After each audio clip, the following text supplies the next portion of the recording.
जय श्री कृष्णा। राधे राधे। आप सभी को मेरा नमस्कार।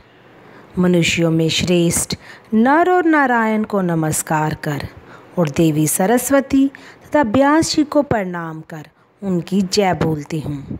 आज मैं आप सभी को बैसाख महात्म्य का पहला अध्याय सुनाती हूँ।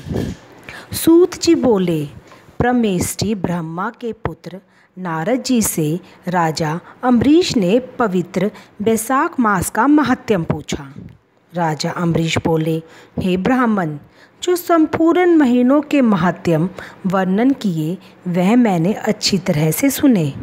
अभी सभी महीनों में बैसाख मास श्रेष्ठ है, अतः बैसाख का महात्म्य विस्तार से कहिए। मुझे सुनने की इच्छा है। यह मास विष्णु भगवान को प्यारा क्यों है और इसमें कौन कौन धर्म कार्य उन्हें क्यों प्रिय है? क्या दान करना चाहिए? उसका क्या फल होता है?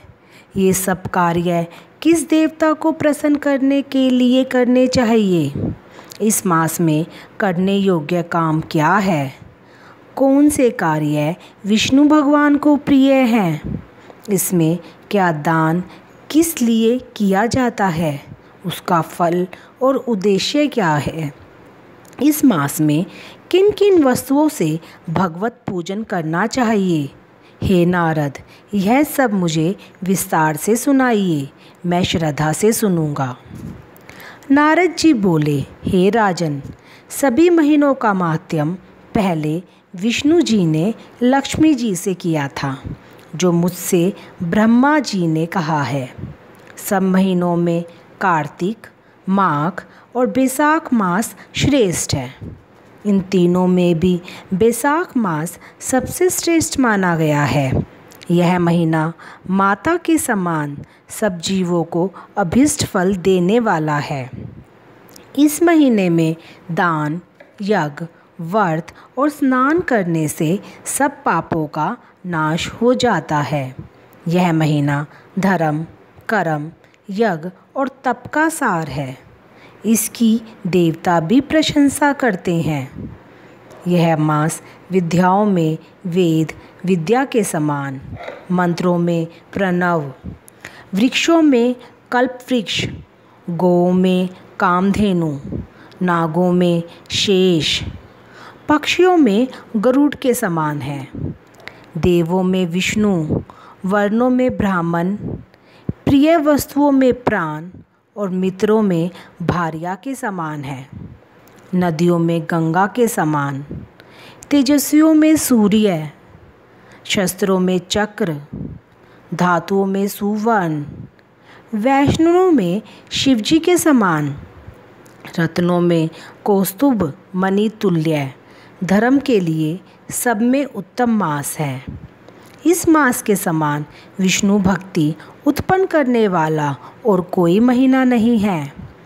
मेष की संक्रांति बैसाख मास में सूर्योदय से पहले जो मनुष्य स्नान करता है उससे भगवान विष्णु लक्ष्मी जी सहित अत्यंत प्रसन्न होते हैं। जैसे अन्न से सब प्राणी प्रसन्न होते हैं, वैसे ही बैसाख स्नान से निसंदेह भगवान विष्णु प्रसन्न होते हैं। बैसाख स्नान करने वाले मनुष्य और जो उनका अनुमोदन करता है वह भी सब पापों से छूटकर विष्णु लोक जाता है। मेष राशि के सूर्य में बैसाख मास में प्रातःकाल एक बार भी स्नान कर जो मनुष्य आराहिक करता है वह महापापों से छूटकर विष्णु लोक पाता है। बैसाख मास में स्नान करने के लिए जो मनुष्य एक भी पग चलता है उसे 10,000 अश्वमेध यज्ञ करने का फल मिलता है, इसमें संदेह नहीं है। या एकाग्रचित्त हो जो ऐसा संकल्प भी करता है उसे भी निसंदेह 100 यज्ञ का पुण्य मिलता है। बैसाख स्नान के लिए धनुष बराबर भी जो मनुष्य चलता है वह संसार के बंधनों से छूट वैकुंठ धाम को जाता है। ब्रह्मांड भर में तीनों लोकों में जिसे तीर्थ है, हे राजेंद्र, वे सब नगर बाहर के थोड़े से जल में भी रहते हैं। अर्थात बैसाख माह में स्नान करने के लिए किसी तीर्थ में न जा सके तो नगर के बाहर किसी जलाशय में स्नान करना चाहिए। यम की आज्ञा से शास्त्रों में लिखे पाप उसी समय तक गरजते हैं जब तक मनुष्य बैसाख स्नान नहीं करता। हे राजन, विष्णु भगवान की आज्ञा से बैसाख मास में तीर्थादि के अधिष्ठाता देवता सूर्योदय से 6 घड़ी तक जल के बाहर मनुष्यों के हित के लिए ठहरते हैं। हे राजेंद्र, उस समय तक भी जो लोग स्नान के लिए नहीं आते वे उनको दारुण शाप दे अपने स्थान को चले जाते हैं। इसलिए बैसाख स्नान अवश्य करना चाहिए। बैसाख मास में भगवान की प्रार्थना का मंत्र इस प्रकार है। मधुसूदन देवेश बैसाखे मेष के रवो प्रातः स्नानम करिष्यामि निर्विघ्नं कुरु माधव। इसका अर्थ है, हे मधुसूदन, हे देवेश्वर माधव, मैं मेष राशि में सूर्य के स्थित होने पर बैसाख मास में प्रातः स्नान करूँगा। आप इसे निर्विघ्न पूर्ण कीजिए। तत्पश्चात निम्नलिखित मंत्र से अर्घ्य प्रदान करना चाहिए। बैसाखे मेषगे भानो प्रातः स्नान प्रायणः अर्घतेहं प्रदास्यामि गृहान मधुसूदन। इसका अर्थ है, सूर्य के मेष राशि पर स्थित रहते हुए बैसाख मास में प्रातः स्नान के नियम से स्त्रीलिंग होकर मैं आपको अर्घ्य देता हूँ। हे मधुसूदन, इसे ग्रहण कीजिए। इस प्रकार अर्घ्य संपन्न करके स्नान करें। फिर वस्त्रों को पहनकर संध्या तर्पण आदि सब कर्मों को पूरा करके बैसाख मास में विकसित होने वाले पुष्पों से भगवान विष्णु की पूजा करें।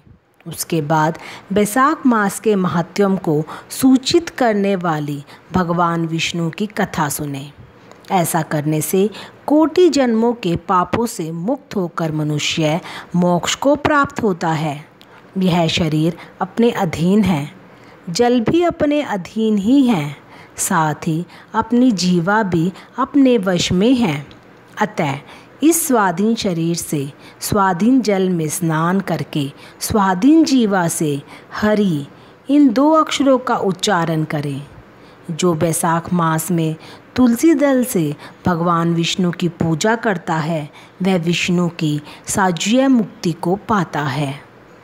अतः अनेक प्रकार के भक्ति मार्ग से तथा भांति भांति के व्रतों द्वारा भगवान विष्णु की सेवा तथा उनके सगुण का या निर्गुण स्वरूप का अनन्य चित्त से ध्यान करना चाहिए। धन्यवाद।